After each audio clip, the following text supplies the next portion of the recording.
नाज़रीन welcome back. जाने से पहले हम बात कर रहे थे कि हमारे जो फाउंडिंग फादर्स थे वो किस तरह के माशी निज़ाम के फेवर में थे।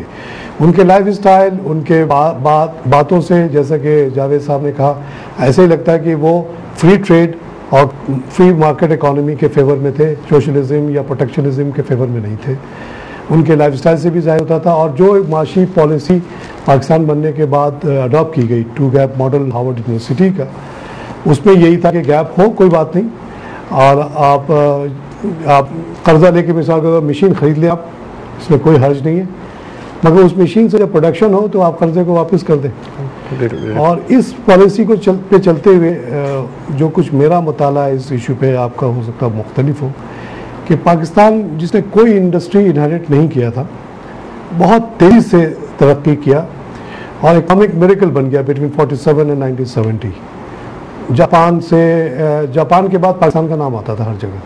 कोरिया वगैरह ने और जो एशियन टाइगर्स बाद में बने, वो आके हमारे प्लानिंग कमीशन में बैठे होते थे, ये पूछते थे कि महबूब हक वगैरह से कि भाई आप लोग ने क्या किया कि इतनी बड़ी तरक्की हो गई। जैसे कि आपने भी अपने इंडिया ट्रिप में ऑब्जर्व किया होगा, आप 92 तक गए थे, मैं भी 92 तक गया हुआ। हम लोग ने अपने अवाम को बहुत बेहतर कंडीशन दे दी। हर आदमी हमारे कपड़ा पहनता है, खाना खाता है, लंबे चौड़े लोग। हमने स्मॉल इंडस्ट्रीज से शुरू किया, लूम लगा लिया, बजाय कि स्टील मिल बनाने के चक्कर में पड़े रहे। वहाँ एक 4 लूम किसी के घर में आ गया तो वो खुद कफील हो गया, कपड़े बन गए, पहन लिया, खत्म हो गई बात। अब स्टील मिल जब लगेगा तो लगे। इंडिया ने रशियन मॉडल अडॉप्ट किया, जिसमें बड़ी बड़ी इंडस्ट्रीज़ की बात हुई। छोटी इंडस्ट्रीज़ को उन्होंने बहुत सालों तक इग्नोर किया, जिसकी वजह से वहाँ गुर्बत ख़त्म नहीं हुई। तो वही टू गैप मॉडल फॉलो करते हुए हमने बहुत तेज़ी से तरक्की की। परंतु सिर्फ ये हुई कि 72 के बाद जो सोशलिज्म का यहाँ दौरा आया, उससे वो डिरेल हो गया पूरा प्रोसेस। अब वो उस स्टेज पे पहुँचने से पहले जहाँ के हमारे इंडस्ट्रियल गुड्स, इंजीनियरिंग गुड्स का एक्सपोर्ट शुरू होता और हमारे गैप नैरो होता, उससे पहले हमने प्रोसेस को डिरेल कर दिया और हम इस कंडीशन में आ गए जो है। तो इससे तो यही नतीजा निकलता है कि काज़म ने जो पॉलिसी और उनके रफ़्क़ा ने जो पॉलिसी अडॉप्ट की थी वेस्ट से दोस्ती करने की, वेस्ट ने मेरे हिसाब से अब तक $200 बिलियन हमको दे चुके हैं ग्रांट में। अगर हम रशियन ब्लॉक में होते तो ज़ाहिरा में नहीं मिलता वो, तो पैसा उनके पास था ही नहीं। फिर टेक्नोलॉजी की, जैसा आप बता रहे थे, थोड़ा सा ये टेक्नोलॉजी पे आप बताएं कि अगर हम वेस्ट के बजाय अगर हम ईस्ट की तरफ चले जाते तो हमारे टेक्नोलॉजी में हम कहाँ रहते, जैसा कि इंडिया पीछे रह गया। टेक्नोलॉजी का मैंने आपको बताया ना कि रशियन टेक्नोलॉजी जो है बहुत टिपिकल है।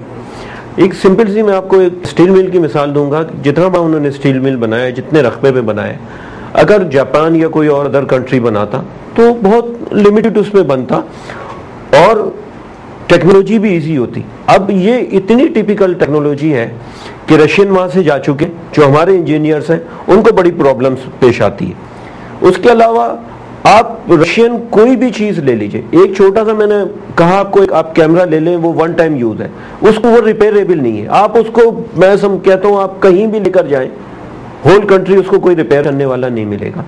अच्छा, हमारे यहाँ रशियन टेक्नोलॉजी है क्या, ले दे करके एक स्टील मिल है। तो कायद-ए-आज़म का जो ख्याल था ना इस हवाले से, वो बिल्कुल दुरुस्त था, क्योंकि हम वेस्ट को छोड़ नहीं सकते, हमें तो वेस्ट को साथ। बाद में देखिए रशिया ने भी वेस्ट को पकड़ा, इंडिया ने भी 1990 के बाद, राजीव गांधी के बाद पकड़ा। तो वही चीज जो हमने शुरू में कर दिया, इन्होंने बहुत बाद में किया। तो ये इससे तो कायद-ए-आज़म और उनके रफ़्क़ा की बराई बहुत उनकी साबित हो गई, बहुत उनकी जो थिंकिंग थी ना, उनकी मॉडर्न थिंकिंग कितनी दूरअंदेशी थी। बिल्कुल कि वो पॉपुलरिस्टिक इसमें नहीं गए। बिल्कुल। अगर वो उस जमाने में खदर पहन लेते और सोशलिज्म के नारे लगाते तो शायद उस जमाने बड़े पॉपुलर हो जाते, लेकिन कौम बहुत पीछे चली जाती है, बहुत पीछे। रशियन ब्लॉक में जाके बैठ जाते हैं तो हमारे पास ना वो टेक्नोलॉजी होती। ये जो आपने स्टील मिल की बात की, उस पर मेरा अपना एक ज़ाती वो ऑब्जर्वेशन है। मिड-80s में मैं एक बैंक का इंटरनेशनल डिवीज़न का डिप्टी हेड था, तो हमारी बड़ी मुलाकातें होती थी इंडियन बैंकर्स से भी, क्योंकि वो शेयर्स फ्लोट कर रहे थे। तो वो जब आते थे, ये 1988 ये वगैरह तक की मैं आपको बात, 86 तक की बात बता रहा हूँ। तो वो जब आते थे, बड़े बड़े बैंकर, जनरल मैनेजर लेवल के लोग ही हमसे आके मिलते थे, तो उनको बहुत कोशिश के बावजूद हम कन्विंस नहीं कर पाते थे कि जो IBM का कंप्यूटर रखा हुआ है सेक्रेटरी के टेबल पे, उसकी 20 जगह मेमोरी है और 250 प्रोसेसिंग स्पीड है। वो उसको एज ऐसे छू के देखते थे और कहते थे यार हमारे तो दिमाग में नहीं घुसता कि इस कैपेसिटी का जो हम बता रहे हैं वो इतना बड़ा, तो हमारा बहुत बड़े हॉल में एक कंप्यूटर होता है जिसमें बल्ब जल रहे होते हैं, क्योंकि अमेरिकन टेक्नोलॉजी का इंपोर्ट इंडिया में बैन था, जबकि पाकिस्तान में हमेशा से रहा। जब मैं पढ़ रहा था 78 में यूनिवर्सिटी में, 77-78 में, उस जमाने में लेटेस्ट IBM के कंप्यूटर UBL बैंक वगैरह में होते थे। बिल्कुल हमने वहाँ की पंच करके अपने एनालिसिस वगैरह की थी। मोस्टली ऑर्गेनाइजेशन में आ गए थे, मतलब एयरलाइंस में कोई रुकावट नहीं थी ना। हमारे लोग जाते थे, ट्रेंड हो गया थे न्यूक्लियर टेक्नोलॉजी में, कंप्यूटर्स में, और यही वजह है कि आज 12% 13% IBM के एम्प्लॉयज़ पाकिस्तानी है, इंटेल के 12-13% एम्प्लॉय पाकिस्तानी है, माइक्रोसॉफ्ट में बहुत, कि हमें एक हेड स्टार्ट मिल गया था। आज जो इंडिया $20 बिलियन कमा रहा है कंप्यूटर के बेस पे, अगर वो रशियन कंप्यूटर होते तो वो तो आते ही इस फील्ड में ना, इंटरनेट चलते ही नहीं, वहाँ आ ही नहीं सकता था इतना। तो जब तक वो उसने अपनी स्ट्रेटजी इसीलिए चेंज की कि उसको अपनी इकोनॉमी बेहतर करनी थी। मैंने तो ये महसूस किया है कि राजीव गांधी ने बेसिकली अपने आबाजदाद की जो फिलॉसफी थी नेहरू साहब की और गांधी साहब, उसको अबंडन किया, बिल्कुल क्या, और काइज़म वाली फिलॉसफी या पाकिस्तान फिलॉसफी को अडॉप्ट किया, बिल्कुल, कि वेस्ट से जाके हाथ जोड़ के कहा कि भाई हमें लेटेस्ट जहाज दो, लेटेस्ट कंप्यूटर दो, तो हम बहुत पीछे रह जाएंगे, गुर्बत हमारे यहाँ बढ़ती चली जाएगी। साथ साथ वेस्ट के साथ उसने इंटीग्रेट किया। आप जैसा उससे पहले बताया था कि Manmohan Singh he was sort of principal actor जिसने इकोनॉमी को फ्री करना शुरू किया एज ए फाइनेंस मिनिस्टर, और आज प्राइम मिनिस्टर बना हुआ है। तो वही जो फिलॉसफी फ्रीडम की और ओपननेस की थी वही कामयाब हुई, और आज India is doing much better than it was in before 1990। तो ये सारे लीडरों ने बहुत लेट उस चीज़ को अडॉप्ट किया जो हमारे फोर फादर्स ने 1934-35 में देखा था। वो तो बिफोर पार्टीशन डिसाइड कर चुके थे हमें किस तरफ जाना है, हमारी लाइन ऑफ एक्शन क्या होगा। एंड प्रोबेबली काज़म ने अपनी पूरी कोशिश की होगी गांधी और नेहरू वगैरह को समझाने के लिए कि जिस रास्ते पे आप जा रहे हैं वो देखने में तो बड़ा अच्छा लगता है, बड़ा सिंपल भी लगता है, लेकिन ये चलने वाला नहीं है। लेकिन वो फेल हो गए होंगे, और ये भी वजह होगी कि उन्होंने सोचा होगा कि भाई चलो अब इन लोगों को तो समझाना बेकार है, भैंस के आगे बीन बजाने वाली बात है, क्योंकि they had very close minds. तो उन्होंने कहा कि चलो जी अब हम अपना रास्ता ये अलग करें। फिर और भी जैसा कि हमने जसवंत सिंह की बात की, still he wanted to probably उनका आइडिया ये होगा कि जो हमारा मुस्लिम फेडरेशन का एक मुस्लिम हिस्सा हो वहाँ वो अपना निज़ाम फ्री टाइप का चलाने की कोशिश करें, because he had asked for complete economic freedom, सिर्फ डिफेंस और करेंसी और फॉरेन अफेयर्स और कम्युनिकेशन, 4 चीज़ों के अलावा। मगर वो नहीं हो सका, तो फिर जो अपना अलग मुल्क हुआ तो वहाँ उन्होंने अप्लाई कर दिया और हमने उसका नतीजा देखा, और हम लोग माशाल्लाह काफ़ी तरक्की कर गए। बीच में जो रुकावट आई जिसकी वजह से मेरा ख्याल है कि आप तकलीफ जो है, क्योंकि जब आप एक दफ़ा चीज़ों को नेशनलाइज कर देते हैं तो उसका असर 100 साल तक रहता है। वो तो एक मतलब उसको आप खत्म नहीं कर सकते। वो रहा। अब हमने कोशिश बहुत की है कि हम फिर से लोगों को अट्रैक्ट करें, लेकिन ना यहाँ के प्राइवेट लोकल लोग इतने ज़्यादा अट्रैक्ट हुए इन्वेस्टमेंट करने में, ना बाहर वाले उतने। लेकिन उनको यहाँ पर तारिक साहब डिस्करेज किया जाता है ना। मिसाल के तौर पर एक आदमी आता है यहाँ इंडस्ट्री लगाने के लिए, अब इन्होंने किया है कि वन विंडो ऑपरेशन शुरू किया, वरना आप पास में देखें कि लोग बेचारे धक्के खाते थे। बहुत से ऐसे लोग हैं जिनको मैं जानता हूँ वो बड़ी ह्यूज अमाउंट लेकर पाकिस्तान में आए, लेकिन जब उन्होंने यहाँ देखा यहाँ जो हर्डल्स है वो बैक हो गए। उन्होंने कहा जी हमें यहाँ इन्वेस्टमेंट करना ही नहीं। तो अब गवर्नमेंट की ऐसी पॉलिसीज है कि उन्होंने ब्यूरोक्रेसी को थोड़ा सा वो किया है, थोड़ा सा हाथ डाला है, तो वो काफ़ी कंट्रोल हुआ है। क्या ये सही है कि तकरीबन 11 इदारे इंडस्ट्रियल यूनिट्स के पीछे लगे होते हैं अभी भी? अब तो इन्होंने काफी इसको शॉर्ट किया, शॉर्ट करने के बावजूद नहीं। अब मेरा ख्याल इतने नहीं है, अब मेरा ख्याल शायद 7 सुना केसी वाले भी तंग करते हैं, गैस वाले भी कम करते हैं। क्या मतलब अगर आप पैसा ना दे तो बस काम होना, आप मतलब फाइल ही नहीं, कोई टच ही नहीं करता ना उसको, पेपर को टच ही नहीं करते। फिर यहाँ का लीगल सिस्टम इतना स्लो है, वही ना, मतलब लीगल वे में तो आप जा ही नहीं सकते। अगर उसमें तो इतना उसको प्रोसेस गए हो तो फिर लीगल अगर ओपिनियन शामिल हो गई तो वो और ज्यादा प्रॉब्लम क्रिएट होती। कोई भी डिस्प्यूट हो जाए, चाहे वो रेंटल का हो चाहे वो प्रॉपर्टी का हो, 5 साल 10 साल कोई बात ही नहीं। वो तो उसके टाइम की तो हमारे लिए हमारे यहाँ कोई अहमियत नहीं है ना असल में। और जो आपने बात की, ये असल में उनका कंसेप्ट ये था, जब चाइना की और इंडिया की जब 60 में जो वॉर हुई, तो उसके बाद उन्होंने इंपोर्ट को बैन किया था। और उनका कंसेप्ट ये था कि हम इंपोर्ट को बैन करके लोकल इंडस्ट्रीज को अगर वो प्रेफरेंस देंगे, उसको वो मतलब ज्यादा प्रोड्यूस कराएंगे, तो उससे हमें मतलब जॉब क्रिएट होगी, हमारी ओवरऑल इकोनॉमी बेहतर होगी। लेकिन फिर कुछ अरसे के बाद उनको ये रियलाइज करना पड़ा कि नहीं, हमें इंपोर्ट भी जो है ना उसको ओपन करना पड़ेगा।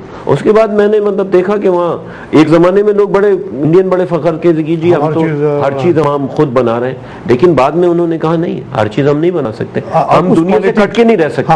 उनका एक कंसेप्ट ये था कि हम दुनिया से कट के नहीं रह सकते, एक रशिया हमें सब कुछ नहीं प्रोवाइड कर सकता। हमें देखिए ना, जब आप 92 में गए होंगे, वही पुराने एम्बेसडर गाड़ियां चल रही हैं हमारे यहाँ शुरू से। लेटेस्ट गाड़ी एम्बेसडर वही फिएट मतलब 1930 की पता नहीं कौन सी मॉडल प्रोड्यूस किए जा रहे हैं। इतनी टैंक जैसी हेवी गाड़ी कितना एक्स्ट्रा फ्यूल खाती है वो, क्योंकि हमारे यहाँ फोर्ड वगैरह, फोर्ड स्कॉट वगैरह 1960s में बनता था। फोर्ड के ट्रक, फोर्ड के बाद में टोयोटा वोटा आना शुरू हो गए। लेटेस्ट टेक्नोलॉजी जो थी, मारुति के नाम से उन्होंने गाड़ी निकाली, बेसिकली सुजुकी एफएक्स। हमने उसको सुजुकी एफएक्स के नाम से उतार दिया, उन्होंने उसको मारुति पे इतना हंगामा किया कि जी बहुत ही कोई इन्वेंशन उन्होंने कर दी। तो उस लिहाज से हम लोग बहुत आगे रहे टेक्नोलॉजी हर चीज़ में।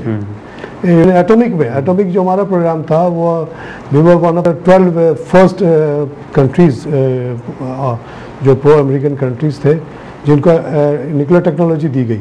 1960s में हमारे पास टेक्नोलॉजी थी, और वो टेक्नोलॉजी बहुत एडवांस है कंपेयर टू जो रशियन टेक्नोलॉजी इंडिया वाले ने अडॉप्ट किया है।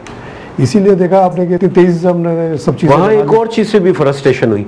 होता ये था कि वहाँ जो मुख्तलिफ जो एम्बेसडर्स आते थे, अब वो जब जा रहे हैं तो मतलब हैवी वो तो नहीं साथ लेके जा, तो मोस्टली वो अपनी व्हीकल वगैरह और बहुत सारी अशिया जो थे ना उसको सेल कर देते थे।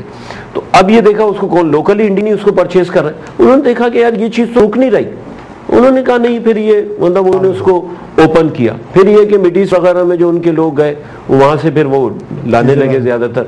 अब फिर उन्होंने शुरू में तो ये मतलब स्ट्रेटेजी अपनाई कि वो कस्टम बहुत ज्यादा लगा रहे थे। बाद में उन्होंने कहा कि यार इससे कोई फायदा नहीं है, एक चीज तो आ ही रही है ना, उसको थोड़ा सा ओपन कर दिया जाए। फिर उन्हें ओपन करना पड़ा। फिर ये कि फिर वो देखें आप, उन्होंने फिर अमेरिकन टेक्नोलॉजी भी ली, जर्मनी की भी, फ्रांस, जिससे वो ले सकते। अभी रिसेंटली उन्होंने अमेरिका के साथ आपने देखा कि उन्होंने न्यूक्लियर का वो किया, उसका एग्रीमेंट किया। क्या वो सेल्फ जनरेट नहीं कर सकते या रशिया से नहीं ले सकते? नहीं, लेकिन उन्होंने वो टेक्नोलॉजी है ही नहीं रशिया के पास। तो इसीलिए तो हाथ पांव पकड़ के उन्होंने कहा कि जी हमें फ्यूल तो चाहिए, मतलब एनर्जी चाहिए, तो इसके अलावा हमारे कोई रास्ता नहीं। उन्होंने मांगा और अमेरिका ने दे दिया। हमारे यहाँ तो देखे ना 1988 में थर से कोयला निकला और आज तक जो है ना उसकी प्रोडक्शन नहीं शुरू हो सकी। मतलब वो अब जा करके ये प्रेजेंट गवर्नमेंट जो है ना ये ट्राई कर रही है कि जी कुछ पावर प्लांट लग जाए या उसको वो कर ले। हालांकि इतना मतलब इतनी क्वांटिटी में है कि 175 बिलियन टन्स है, जो कि पाकिस्तान के लिए तकरीबन 300 ईयर्स के लिए इनफ है। बताइए, अब इस पे काम नहीं हो रहा। इस पे काम बहुत स्लो हो रहा है, जो कि बहुत फास्ट करने की जरूरत है। वरना अगर मतलब जो जितना हमारे रुकावट क्या है आपके ख्याल में? नहीं, इसमें रुकावट तो western interest is stopping it. नहीं, वेस्टर्न एक मैंने सुना था पहले नहीं, वो पहले अभी तो उसका वो पहले तो असल में ये वहाँ वो चलती नहीं ना डिबेट की, ये प्रोविंशियल मैटर है, ये फेडरल मैटर है। फिर उसको मतलब उन्होंने क्लोज किया कि नहीं, ये टोटली प्रोविंशियल मैटर सब्जेक्ट है, सॉरी।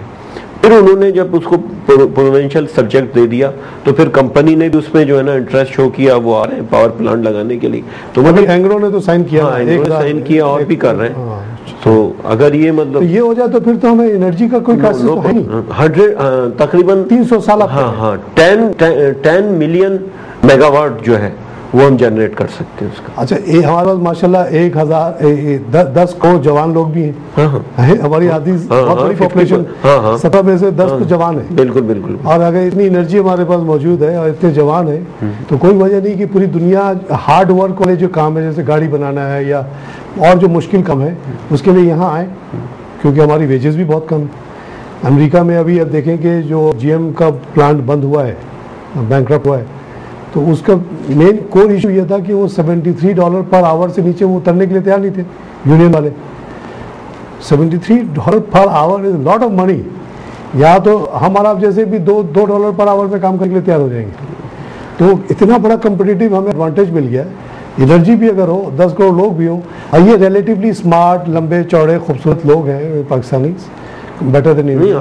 तो है इसमें, नो डाउट, इसमें हैंडसम लोग हैं, one of the हैंडसमेस्ट people in the world. Plus अंग्रेजी बोलने में हमारी जो महारत है, कहते हैं छठा बड़ा मुल्क है जिसको अंग्रेजी आती है। हमारे मामूली से मामूली आदमी को भी देखें, थोड़ी बहुत अंग्रेजी तो बोल ही लेता है। आज अच्छी अंग्रेजी बोलता है, वो इतनी अच्छी बोलता है कि वो गोरा परेशान होता है कि ये तो हमसे भी अच्छी अंग्रेजी बोल रहा है। ये चीज़ दूसरे एशियन कंट्रीज वालों को नहीं है। मैं आपको एक और इंटरेस्टेड बात बताता हूँ। जब पाकिस्तान F-16 ले रहा था, तो जो हमारे यहाँ से ट्रेनिंग के लिए लोग गए, कैन यू बिलीव कि उन्होंने बिफोर टाइम ट्रेनिंग मुकम्मल कर ली थी। अगर उनका 6 मंथ का पीरियड था तो उन्होंने 4th मंथ में उन्होंने उसको कंप्लीट किया और बैक हो गए।